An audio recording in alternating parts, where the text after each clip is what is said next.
Hello বন্ধুরা, good morning. আমি আজকে অনেক সকাল সকাল উঠে পড়েছি ঘুম থেকে। দেখো উঠেই তোমাদের সাথে একটু বকবক করে নিচ্ছি, তারপর আবার ভয়েস ওভারও দিচ্ছি। তো ঘুম থেকে উঠে আমি যে বিছানা কাঁথা তুলে নিচ্ছি। আজকে যাবো এক জায়গায়, যাবো এক মাসির বাড়ি।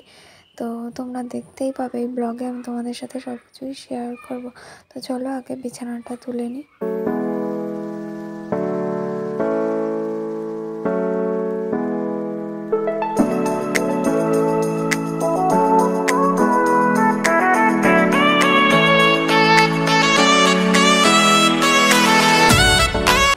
আর বিছানা তুলে নেওয়ার পর দেখো আমি ঘরটা মুছে দিচ্ছি। সকালে উঠে তোমাদের দাদা আমাকে ঘরটা ঝাড় দিয়ে দিয়েছিল, আর আমি এখন ঘরটা মুছে নিচ্ছি। ঘরটা মুছে কটা জামা কাপড় আছে কাচাকুচি করে তারপর একবারে স্নান করে তারপর রান্নাঘর ঢুকবো।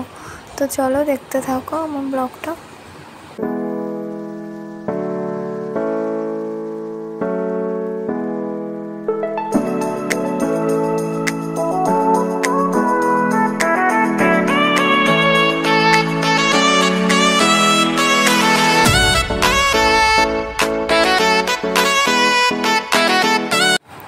আর এই যে দেখো আমার জামা কাপড়ও ধোয়া হয়ে গেছে, আমার কিন্তু স্নান করাও হয়ে গেছে।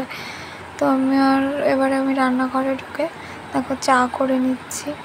তো এবার খাবো চা, আর চা খাওয়ার আগে আমার রোজকার আমার ওষুধ খেতে হয়। তো ওষুধটা খেয়ে তারপর আমি চাটা খাবো, খেয়ে আবার যাব রান্নাঘরে, তাড়াতাড়ি করে রান্না সেরে নেবো।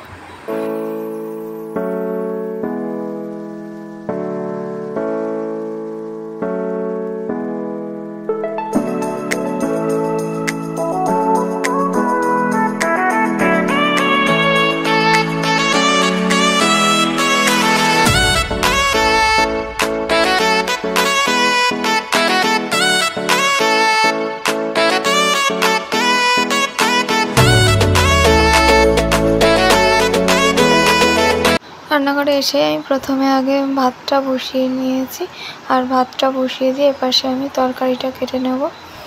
তো আজকে নিরামিষ ছিল, শনিবার, তাই জন্য যে করবো বরবটি ভাজা আর সোয়াবিন আলু দিয়ে তরকারি, আর করব হচ্ছে আমের টক। দেখো আমি রান্নাটা করে নিচ্ছি। আমি আজকে মাথায় শ্যাম্পু করেছি, তো মাথাটাও এখনও আঁচড়াইনি। ভাবলাম যে একেবারে রান্নাটা করে তারপর মাথাটা আঁচড়াবো, কারণ কি এখন চুল ছেড়ে ভিজা চুল ছেড়ে দিতে হয়, আর চুল ছেড়ে রান্না করলে খাবারে চুল যেতে পারে, ওই জন্যে আর মাথাটা এখনও আঁচড়াইনি।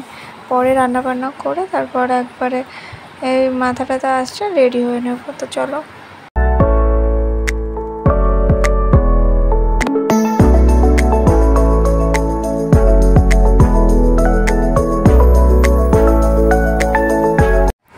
আর আমার কিন্তু রান্না করা হয়ে গেছে, তাই জন্য এবার আমি আস্তে আস্তে রেডি হচ্ছি। তো আমি মাথাটাতে আঁচড়ে নিচ্ছি, নিয়ে রেডি হচ্ছি। চলো একেবারে বেরিয়েই তোমাদের সাথে কথা বলবো। চলো যাওয়া যাক।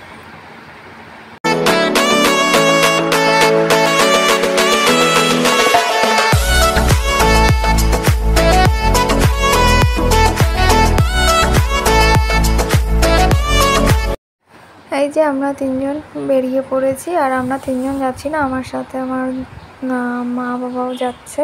তো আমরা এই যে 5 জনে মিলে বেরিয়ে পড়ছি। চলো যেতে যেতে তোমাদের সাথে কথা হবে।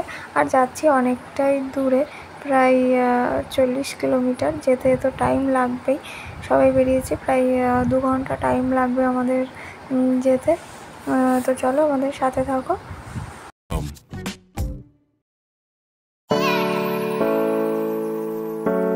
আর এই যে দেখো আমরা অর্ধেক রাস্তা চলে এসেছি। চলে এসে এখানে একটু দাঁড়িয়ে নিচ্ছি, এই ছেলেকে একটু জল টল খাইয়ে নেবো, তার জন্য এখানে দাঁড়ালাম।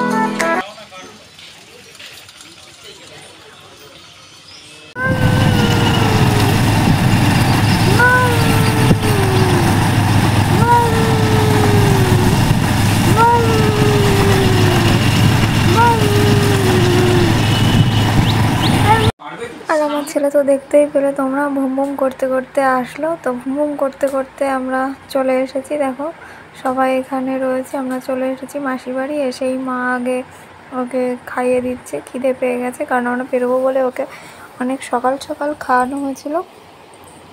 তো মা ওকে খাইয়ে দিচ্ছে দুপুরবেলা, তারপর আমরা খাওয়া দাওয়া করব। তো দেখো আমরাও খাওয়া দাওয়া করে এই যে একটু শুয়ে নিচ্ছি, রেস্ট নিচ্ছি। আর মা ওদিকে ওকে ঘুম পাড়িয়ে দিল, আবার তো আমাদেরকে ফিরতে হবে। আর এই দেখো যেখানে এসেছি এই যে হচ্ছে সেই মায়ের মন্দির, মা তারার মন্দির। এটা আমার মাসির বাড়ি। এখানে প্রত্যেক বৈশাখ মাসে প্রতি বছর অনুষ্ঠান হয়। আর এই যে বিকালবেলা এখানে ভগবত পাঠ হবে। তো মাসি এই যে আম ফল কাটছিল। হ্যাঁ দেখো, তো আমরা চলে এসেছি সন্ধ্যের সময় বাড়িতে। ওখান থেকে বেরিয়ে আমরা তো সকাল সকাল আমরা আর থাকিনি ওখানে, রাত্রে পদাবলী কীর্তন হবে আর তার আগে হবে ভগবত পাঠ। তো আমরা আর থাকিনি কারণ আমাদের দরকার ছিল। আর এই যে বাড়ি চলে এসেছি, এসেই দেখি এই দেখো হনুমানের দর্শন। তো চলো ভিডিওটা এখানেই শেষ করলাম, টাটা।